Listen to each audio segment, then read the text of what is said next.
नमस्कार दोस्तों, the exam hacker channel में आपका स्वागत है। दोस्तों, हम लोग क्लाइमेटिक रीजन जो टॉपिक है दोस्तों उसको हम लोग स्टडी कर रहे हैं। और क्लाइमेटिक रीजन में हम लोग ऑलरेडी दो क्लाइमेटिक रीजन जो क्लासिफिकेशन है उसको हम लोग स्टडी कर चुके हैं। पहला दोस्तों यहाँ पे कोपेन की क्लाइमेटिक क्लासिफिकेशन को हम लोग स्टडी कर चुके हैं और साथ साथ स्टैम्प की जो क्लासिफिकेशन है इंडियन क्लाइमेट की उसको भी हम लोग स्टडी कर चुके हैं। तो आज की इस वीडियो में दोस्तों हम लोग थॉर्नथवेट की जो क्लाइमेटिक क्लासिफिकेशन है इंडिया की क्लाइमेटिक क्लासिफिकेशन को उसको यहाँ पे हम लोग आज स्टडी करेंगे। चलिए दोस्तों, आज का हम लोग वीडियो स्टार्ट करते हैं। तो सबसे पहले दोस्तों यहाँ पे थॉर्नथवेट की क्लाइमेट की क्लासिफिकेशन की बात करें तो यहाँ पे इंट्रोडक्शन देख लेते हैं। तो थॉर्नथवेट दोस्तों यूएसए के जियोग्राफर थे। उन्होंने कोपेन की जो क्लाइमेट की क्लासिफिकेशन था उसका स्टडी किया और उसके स्टडी करने के बाद अपना जो कॉन्सेप्ट क्लाइमेट की क्लासिफिकेशन को वो अपना कॉन्सेप्ट दिया। लेकिन इनके जो कॉन्सेप्ट है दोस्तों वो 3 फेज में आते हैं। पूरी तरह से जो क्लाइमेट की क्लासिफिकेशन कॉन्सेप्ट है 3 फेज में आते हैं। पहला 1931 में उन्होंने यूएसए की जो क्लाइमेट की क्लासिफिकेशन था वो यूएसए का दिया था, ठीक है। और बाद में 1933 में उसको एक्सटेंड करके वर्ल्ड की जो क्लाइमेट था उसको क्लासिफाई किया। लेकिन 1933 में जो उन्होंने वेरिएबल यूज़ किए, जैसे कोपेन की क्लासिफिकेशन में आप देखोगे कौन कौन से वेरिएबल यूज किए गए थे। कोपेन में आपको देखोगे तो रेनफॉल यूज़ किया गया था, टेम्परेचर यूज़ किया गया था और वहाँ पे वेजिटेशन यूज़ किए गए थे। लेकिन इसको वेरिएबल को चेंज करके थॉर्नथवेट ने 2 मेजर वेरिएबल को यूज़ किया। पहला है प्रेसिपिटेशन इफेक्टिवनेस और दूसरा है टेम्परेचर इफ़िशियंसी। 2 यहाँ पे इन्होंने वेरिएबल यूज़ किया और इनको ये जो फार्मूला है इसको डिराइव करने के लिए उन्होंने कॉम्प्लेक्स फार्मूला का यूज़ किया प्रेसिपिटेशन इफेक्टिवनेस निकालने के लिए और थर्मल इफ़िशियंसी निकालने के लिए, ठीक है। तो इसके चलते जो पूरी क्लाइमेट की क्लासिफिकेशन थी बहुत ज़्यादा कॉम्प्लेक्स हो गया, बहुत ज़्यादा क्या हो गया, कॉम्प्लेक्स हो गया।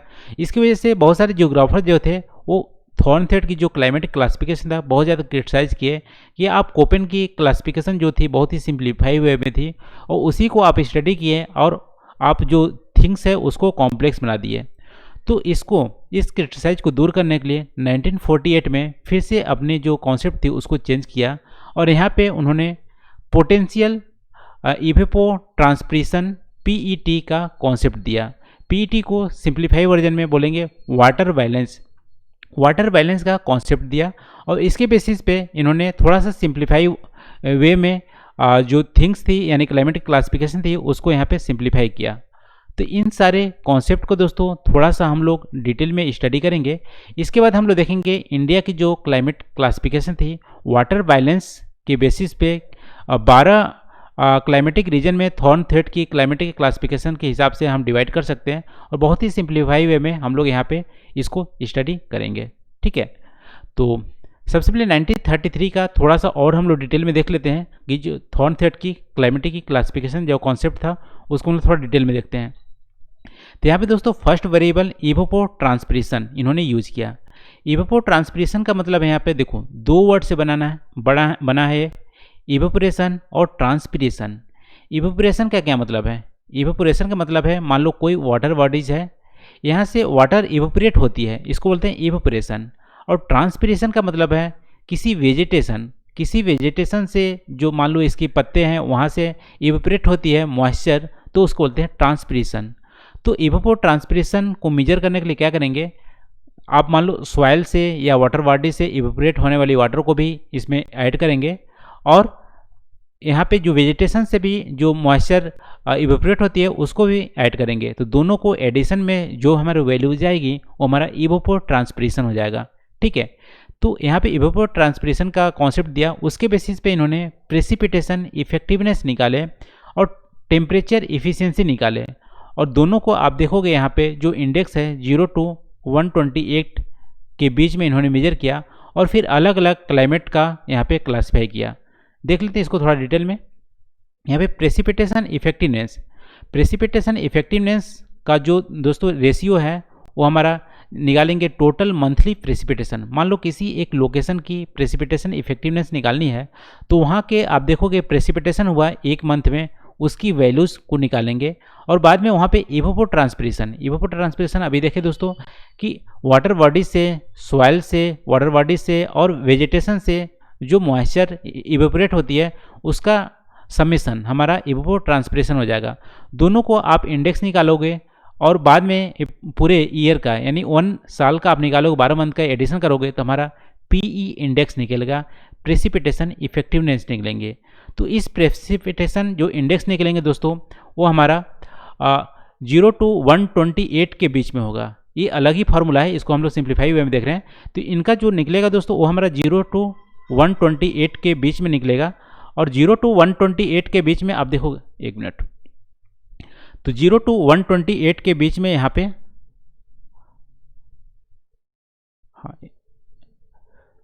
0 to 128 के बीच में निकलेगा। यदि मान लो 128 के ऊपर प्रेसिपिटेशन इफेक्टिवनेस आपका निकलता है तो हमारा वेट या रेन फॉरेस्ट टाइप की क्लाइमेट वहाँ पे होगी।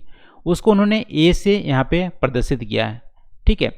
तो प्रेसिपिटेशन इफेक्टिवनेस यदि 128 से ज़्यादा आती है तो हमारा वेट या रेन फॉरेस्ट वहाँ पे क्लाइमेट होगी और उसको ए से रिप्रेजेंट किया। यदि प्रेसिपिटेशन इंडेक्स 64 से 127 के बीच में आती है तो उसको बी से रिप्रेजेंट किया और उसको बोला जाएगा ह्यूमिड या फॉरेस्ट टाइप की क्लाइमेट, ठीक है। यदि आप 32 से 63 के बीच में प्रेसिपिटेशन इफेक्टिवनेस निकाले आए तो हमारा सी वेरिएबल से उन्होंने रिप्रेजेंट किया और उसको बोला सब ह्यूमिड या ग्रासलैंड टाइप की क्लाइमेट। और यदि 16 से 32 के बीच में प्रेसिपिटेशन इफेक्टिवनेस आए तो उसको डी से रिप्रेजेंट किया और बोला सेमी एरिड या स्टेपी टाइप की क्लाइमेट। और यदि लेस देन 16 आया तो उसको ई से रिप्रेजेंट किया और एरिड डिजर्ट टाइप की क्लाइमेट बोला थॉर्नथवेट ने। दोस्तों यहाँ पे कोपेन की यदि क्लासिफिकेशन से आप कंपेयर करोगे, ए वहाँ पे ट्रॉपिकल, जहाँ पे ट्रॉपिकल जो क्लाइमेट है उसको रिप्रेजेंट करते थे, बी वहाँ पे ड्राई वाले रीजन को रिप्रेजेंट करते थे, लेकिन यहाँ पे ह्यूमिड वाले क्लाइमेट को बी से रिप्रेजेंट किया जा रहा है, ठीक है। ई वहाँ पे पोलर टाइप की, कोपेन में पोलर टाइप की जो क्लाइमेट थी उसको ई से रिप्रेजेंट किया जाता था, लेकिन यहाँ पे एरिड या डिजर्ट टाइप की क्लाइमेट को ई से रिप्रेजेंट किया जा रहा है। तो थोड़ा सा यहाँ पे आप डिफरेंस देख लेना कि जो अल्फ़ाबेटिक या वेरिएबल का जो रिप्रेजेंटेशन है वो यहाँ पे चेंज हो गया है। फिर देखते हैं दोस्तों दूसरा जो वेरिएबल उन्होंने यूज़ किया, टेम्परेचर इफिशियंसी। अब देखो टेम्परेचर इफिशियंसी को भी उन्होंने टोटल जो एवरेज टेम्परेचर है एनुअल का, वो उसको अलग ही फार्मूला से उन्होंने कैलकुलेट किया और वो जो फार्मूला से जो वैल्यूज आएगी दोस्तों वो हमारा हो सकता है 128 से ऊपर आए। 128 से यदि ऊपर आती है वैल्यूज टेम्परेचर इफिशियंसी की तो उसको बोला ट्रॉपिकल क्लाइमेट, और ट्रॉपिकल क्लाइमेट को ए डैश से यहाँ पे रिप्रेजेंट किया, ठीक है, सॉरी ए बार से रिप्रेजेंट किया। फिर देखो यदि टेम्परेचर इफिशियंसी 64 से 127 के बीच में आती है तो उसको बी बार से यहाँ पे रिप्रेजेंट किया और उसको बोला सब ट्रॉपिकल क्लाइमेट। यदि टेम्परेचर इफिशियंसी 32 से 63 के बीच में आती है तो टेम्परेट टाइप की क्लाइमेट होंगी और सी बार से रिप्रेजेंट किया। फिर डी बार से टैगा टाइप की क्लाइमेट होगी यदि टेम्परेचर इफिशियंसी 16 से 31 के बीच में आती है, और ई बार यहाँ पे टुंड्रा टाइप की क्लाइमेट होगी यदि 1 से 15 के बीच में आते हैं, और एफ बार यहाँ पे फ्रोस्ट जब इंडेक्स हमारा 0 आएगा, ठीक है। टेम्परेचर इफिशियंसी यदि 0 आएगा या लेस देन 0 आएगा तो हमारा एफ या फ्रोस्ट टाइप की क्लाइमेट होगी। तो यहाँ पे आप देख रहे होंगे दो वेरिएबल 1933 में उन्होंने यूज़ किया था। इस वेरिएबल के हिसाब से पूरे वर्ल्ड की जो क्लाइमेट थी उसको क्लासिफाई किया था। जैसे मान लो यहाँ पे इक्वेटेरियल टाइप की जो क्लाइमेट है तो उसको कैसे रिप्रेजेंट करोगे। देखो इक्वेटेरियल टाइप की क्लाइमेट में हमारा जो प्रेसिपिटेशन इफेक्टिवनेस आएंगे वो हमारा बहुत ज़्यादा आएंगे, यानी 128 से ऊपर आएगा।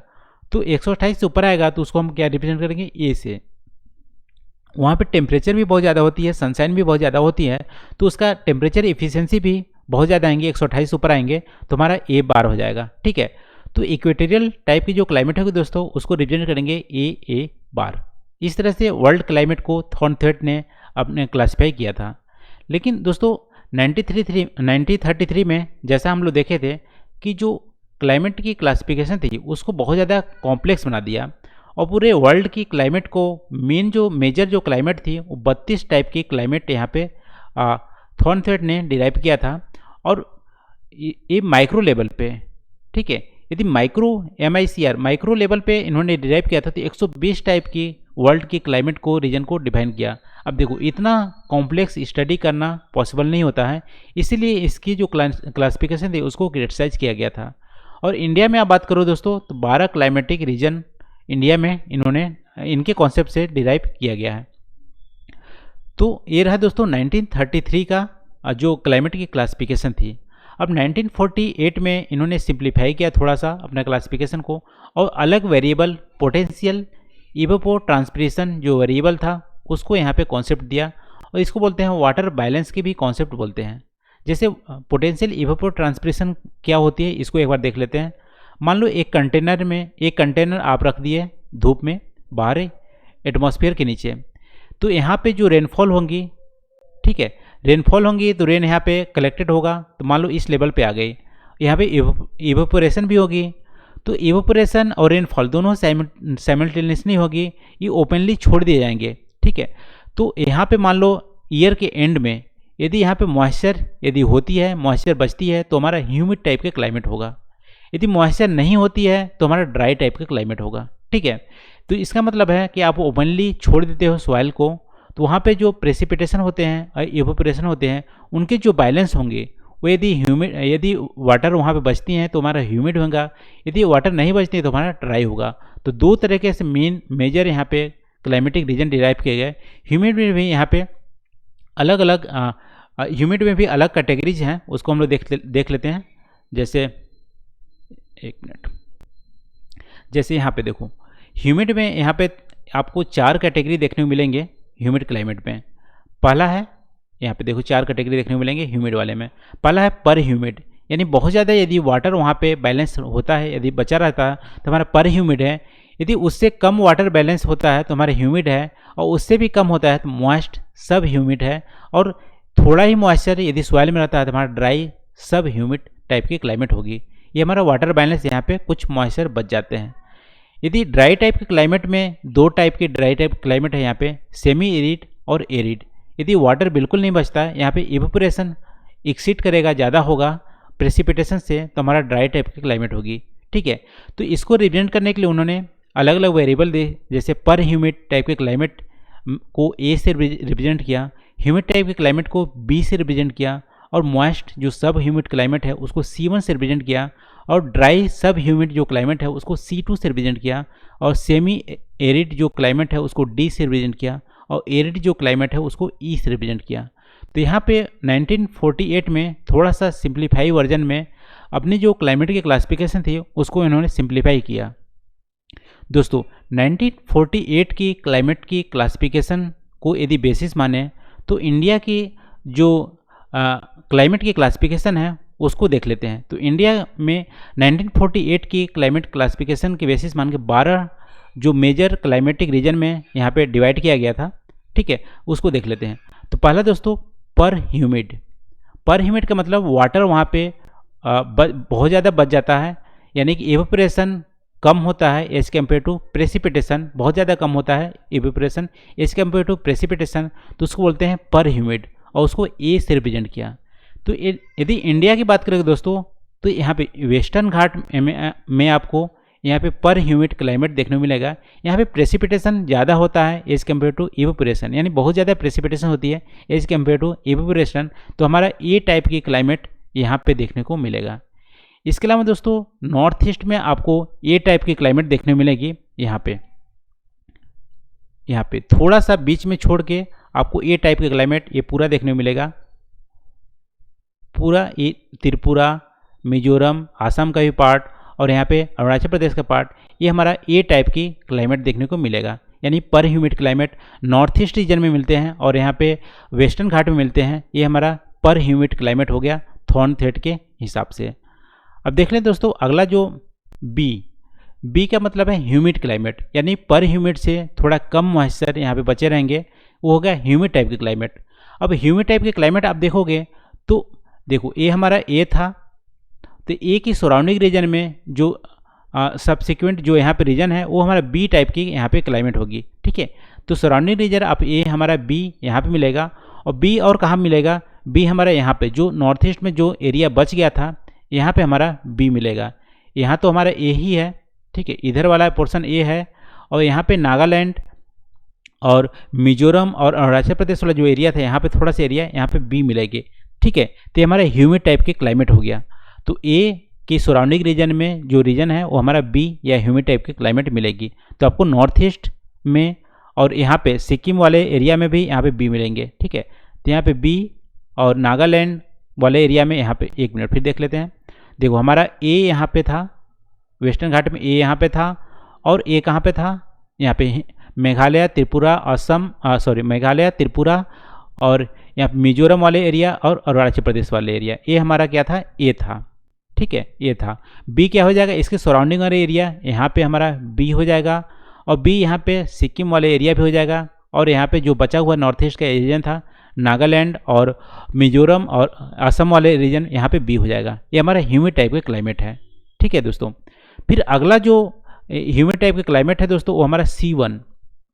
C1 का मतलब है मॉइस्ट सब ह्यूमिड, ह्यूमिड से थोड़ा सा कम यहाँ पे मॉइस्चर रहता है, तो उसको बोलते हैं सब ह्यूमिड। ये भी हमारा देखो ए यहाँ पे वेस्टर्न घाट वाले रीजन था, उसके बाद बी था, उसके बाद C1, इसके भी सराउंडिंग रीजन में यहाँ पे C1 मिलेंगे वेस्टर्न घाट में ही।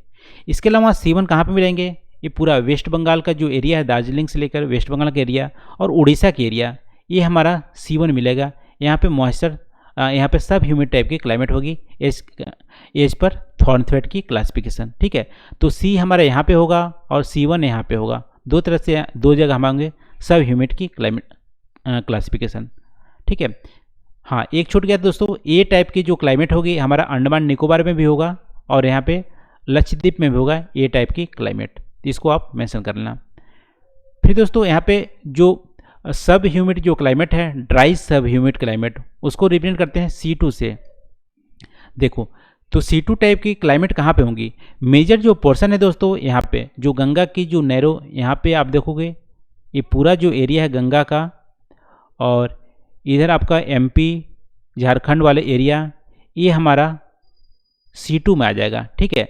ये हमारा C2 में आएगा, ये एरिया पूरा C2 आएगा, ड्राई सब ह्यूमिड क्लाइमेट। और इसके अलावा यहाँ पर सदर्न जो गुजरात है और ईस्ट वेस्टर्न जो महाराष्ट्र है, यहाँ पे ये हमारा C2 में आएगा, यहाँ पे ड्राई सब ह्यूमिड क्लाइमेट। क्योंकि यहाँ पे जो एवेपोरेशन है उतनी ज़्यादा नहीं होती है जितनी प्रेसिपिटेशन होती है, यहाँ पे थोड़ा सा सॉइल में मॉइस्चर बचा रह जाता है, तो इसको हम C2 ड्राई सब ह्यूमिड क्लाइमेट बोलेंगे, ठीक है। तो इसको आप देख लेना।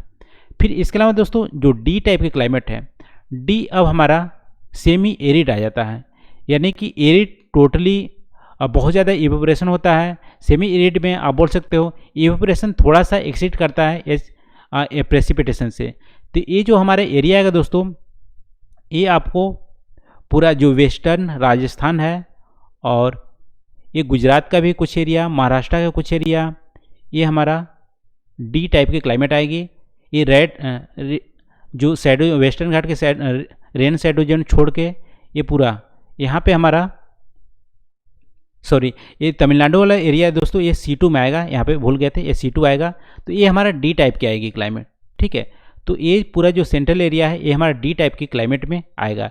ये हमारा ई टाइप की क्लाइमेट आएगा, रेन शेडो जोन है जो ड्राई एरिड रहेगा, तो यहाँ पे रेन शेडो जोन ई टाइप का आएगा। इसके अलावा आप देख रहे होंगे ये जो एरिया है दोस्तों सेमी एरिड या डी टाइप की क्लाइमेट में आएंगी, ठीक है। तो अगला जो दोस्तों क्लाइमेट की क्लासिफिकेशन है वो हम देख लेते हैं ई एरिड टाइप की। तो एरिड टाइप की आपको वेस्टर्न जो राजस्थान है ये हमारा एरिड टाइप की क्लाइमेट में आएगा, ई। इसके अलावा रेड शैडो जोन जो दोस्तों वेस्टर्न घाट में है कि रेड शैडो जोन है, ये हमारा ई टाइप की क्लाइमेट आएगा। इसके अलावा आप देखोगे पूरा हिमालय जो वेस्टर्न हिमालय है, ये लद्दाख, जम्मू कश्मीर, ये हमारा ई टाइप की क्लाइमेट में आएगा, ठीक है। तो ये इसके हिसाब से आप ई टाइप की क्लाइमेट यहाँ पे देख सकते हैं थॉर्नथवेट के हिसाब से। तो दोस्तों ये अलग अलग जो क्लाइमेट के रीजन थे दोस्तों उसको हम लोग स्टडी किए। इसको एक बार जो सारे के जो कॉन्सेप्ट है मर्ज करके देख लेते हैं। तो आप देखो दोस्तों ये जो टाइप की क्लाइमेट है यहाँ पे जो आप बोल सकते हैं ह्यूमिड क्लाइमेट जो है वो यहाँ पे ए टाइप के क्लाइमेट वेस्टर्न घाट में मिलेंगे। फिर सराउंडिंग रीजन में बी टाइप के क्लाइमेट मिलेंगे, उसकी सराउंडिंग रीजन में C1 टाइप की क्लाइमेट मिलेंगी। फिर नॉर्थ ईस्ट में आप देख सकते हैं ए टाइप की क्लाइमेट यहाँ पे है, बी टाइप की क्लाइमेट यहाँ पे है। फिर यहाँ पे सिक्किम वाले रीजन और दार्जिलिंग वाले रीजन में भी यहाँ पे बी टाइप की क्लाइमेट है। इसके अलावा C1 टाइप की जो सब ह्यूमिड क्लाइमेट है यहाँ पे C1 वेस्ट बंगाल उड़ीसा वाले रीजन है। C2 में आप देख सकते हो यहाँ पे तमिलनाडु कोस्ट वाली रीजन है और पूरा गंगा बेसिन MP ये वाला रीजन C2 है। फिर इसके अलावा जो सदर्न गुजरात है C2 और वेस्टर्न महाराष्ट्र C2 है। और डी जो सेमी एरिड टाइप की क्लाइमेट है वो आपका मेजॉरिटी ऑफ जो मिडिल में इंडिया के जो पोर्शन है वहाँ पर डी टाइप की क्लाइमेट है। और ई यहाँ पे एरिड टोटली एरिड है, गुजरात का वेस्टर्न गुजरात, वेस्टर्न राजस्थान और यहाँ पे वेस्टर्न जो हिमालयाज है वहाँ पे एरिड टाइप की क्लाइमेट मिलेगी। तो इसके हिसाब से आप यदि काउंट करेंगे दोस्तों तो 12 टाइप के यहाँ पे क्लाइमेटिक रीजन देखने को मिलेंगे। यहाँ पे ये अलग अलग जो पोर्शन काउंट करोगे तो ये हो गया दोस्तों थॉर्नथ्रेड के हिसाब से 12 क्लाइमेटिक रीजन इंडिया का। थोड़ा सा दोस्तों यदि आप इसको एक दो बार रिवाइज करते हैं तो बहुत ही इजी है, बहुत टफ नहीं है थॉर्नथ्रेड की क्लासिफिकेशन। आपको फर्स्ट टाइम यदि आप वॉच कर रहे होंगे तो आपको टफ लग रहा होगा, लेकिन एक दो बार यदि आप वीडियो देखेंगे तो आपका कॉन्सेप्ट क्लियर हो जाएगा। ठीक है, तो आज के लिए बस इतना ही दोस्तों। आई होप यहाँ पे जो हम लोग डिस्कस किए हैं थॉर्नथ्रेड की क्लाइमेटिक क्लासिफिकेशन आपको पसंद आए होंगे। यदि वीडियो अच्छा लगा होगा तो प्लीज़ आप कमेंट करके हमें ज़रूर बताइए कि वीडियो कैसा लगा। Thank you for watching. मिलते हैं अगले वीडियो में नए टॉपिक के साथ। Thank you.